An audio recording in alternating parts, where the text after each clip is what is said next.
नमस्ते बच्चों, नोटबुक में आप सभी का एक बार फिर से स्वागत है। आज हम एक नए पाठ के साथ आप सभी के समक्ष उपस्थित हैं, जिसका शीर्षक है कथा पटकथा। बच्चों, आप सभी ने टीवी पर या सिनेमा हॉल में कोई न कोई फिल्म अवश्य देखी होगी, पर क्या आप जानते हैं कि एक फिल्म बनाने के लिए कितने लोगों को कितनी अधिक मेहनत करनी पड़ती है? किसी भी फिल्म को बनाने के लिए सबसे जरूरी चीज है पटकथा, यानी एक ऐसी कथा जिस पर फिल्म बनाई जा सके। आइए सबसे पहले हम ये जानते हैं कि ये पटकथा आखिर क्या है। कथानक अक्सर ही किसी अकेले व्यक्ति का काम नहीं होता है। इसके हर एक दृश्य को बार बार दोहराया जाता है और बार बार लिखा जाता है। यह प्रक्रिया तब तक दोहराई जाती है जब तक कि किसी दृश्य से उसके निर्माता, निर्देशक तथा अभिनेता पूरी तरह संतुष्ट नहीं हो जाते। मशहूर साहित्यकार और कई कामयाब टेलीविजन धारावाहिकों के लेखक स्वर्गीय मनोहर श्याम जोशी ने कई उपन्यासों आदि के साथ साथ एक महत्वपूर्ण पुस्तक लिखी, जिसका शीर्षक है पटकथा लेखन एक परिचय। इसी पुस्तक के दूसरे अध्याय का शीर्षक है पटकथा क्या बला है।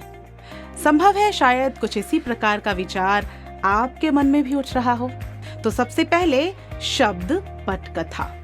पटकथा शब्द दो शब्दों के मेल से बना है, पट और कथा। कथा का अर्थ तो आप सभी जानते हैं, कहानी, और पट का अर्थ है पर्दा, यानी पर्दे पर दिखाई जाने वाली कोई कहानी पटकथा कहलाती है। तो आइए अब हम पटकथा को विस्तार से जानते हैं। पटकथा के लिए कोई भी कहानी 3 भागों में लिखी जाती है। ये तीनों भाग कथानक के स्तंभ होते हैं। प्रत्येक भाग स्वतंत्र रूप से चल सकता है और साथ में मिलकर कहानी को एक सार्थक रूप देता है। प्रथम भाग। पटकथा के इस भाग में फिल्म की भूमिका बनाई जाती है। कहानी में दिए गए विभिन्न दृश्य और चरित्रों का परिचय दिया जाता है। यह बताया जाता है कि कहानी कॉमेडी पर आधारित है, एक्शन पर आधारित है या रोमांस पर। नायक का विस्तृत परिचय भी यहीं दिया जाता है। दूसरा भाग। यह कहानी का मुख्य भाग होता है। यहाँ पर नायक को अपनी राह में कई बाधाएं मिलती हैं। दूसरे भाग में ही उपकथानक भी शुरू किए जाते हैं। दूसरे एक्ट के दौरान नायक में परिवर्तन के निशान दिखते रहते हैं। तीसरा भाग। तीसरे एक्ट में कहानी सुलझाव पर पहुंच जाती है।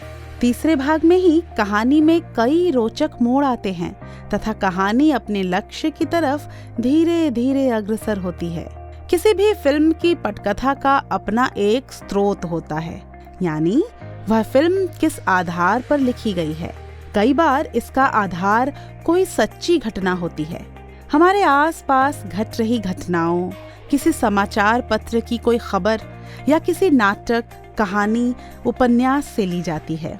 उदाहरण के लिए हम शरत चंद्र चट्टोपाध्याय द्वारा रचित देवदास फिल्म को ले सकते हैं, जिस पर बॉलीवुड में तीसरी बार फिल्म बनी। इसके अलावा हम फणीश्वर नाथ रेणु की कहानी तीसरी कसम को भी ले सकते हैं। इस कहानी पर कवि और गीतकार शैलेंद्र ने फिल्म बनाई थी।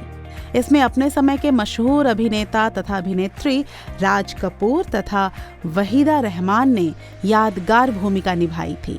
इस फिल्म का निर्देशन बासु भट्टाचार्य ने किया था। यह शैलेंद्र की पहली और आखिरी फिल्म थी, जिसे बनाकर वे आकंठ कर्ज में डूब गए थे और अंततः यही उनकी मृत्यु का भी कारण बनी। हिंदी में मुंशी प्रेमचंद, धर्मवीर भारती, मन्नू भंडारी आदि लेखकों की रचनाओं पर भी फिल्में तथा धारावाहिक बने थे। सिर्फ बॉलीवुड में ही नहीं, बल्कि हॉलीवुड में भी लोकप्रिय उपन्यास या नाटक पर आधारित कई फिल्में बनी हैं। जैसे ब्रैड पिट द्वारा अभिनीत फिल्म ट्रॉय सन 2004 में होमर के इलियड पुस्तक पर आधारित है।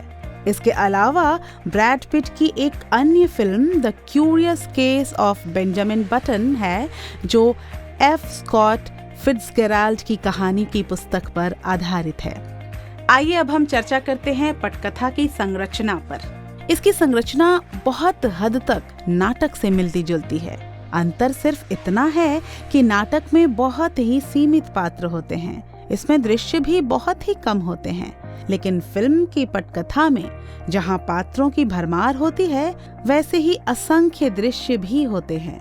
फिल्मों में हर बात को दर्शाने के लिए एक नए दृश्य की आवश्यकता होती है।